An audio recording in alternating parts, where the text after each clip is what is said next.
Nous avons évoqué ensemble les températures clés et tu nous as dit, Bruno, qu'il fallait imaginer une hydrolyse d'un certain nombre de protéines pendant un temps relativement conséquent. Qu'en est-il de ces temps? Est-ce que tu peux nous donner quelques exemples? Les températures de rupture sont liées à la dénaturation des protéines. Derrière cette dénaturation, il existe des problèmes d'hydrolyse du tissu conjonctif. Ce tissu conjonctif est plus ou moins dense selon l'âge des animaux et selon les espèces animales. Lorsque vous cuisez chez vous un bœuf carotte ou un pot-au-feu avec du jarret de bœuf, si vous le faites en cocotte minute, vous allez cuire votre produit pendant 50 minutes.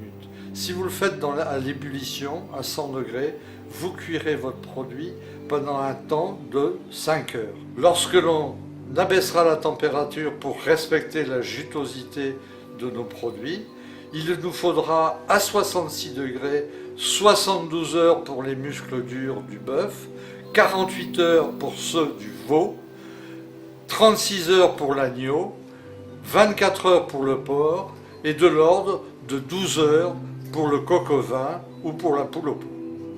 Après l'explication de la cuisson des muscles durs d'un certain nombre d'animaux, ces muscles en question, est-ce qu'il ne serait pas possible de les obtenir saignants cette fois-ci? Il est possible d'obtenir des produits saignants sur des muscles durs en abaissant la température à 54 degrés.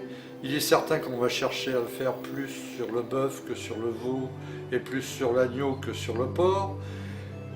Les températures sont toujours de 56 degrés et le bœuf, plat de côte ou paleron vont cuire pendant 120 heures, c'est-à-dire 5 jours, et l'agneau, la souris d'agneau ou l'épaule d'agneau cuira pendant un temps voisin de 56 à 60 heures à 56 degrés.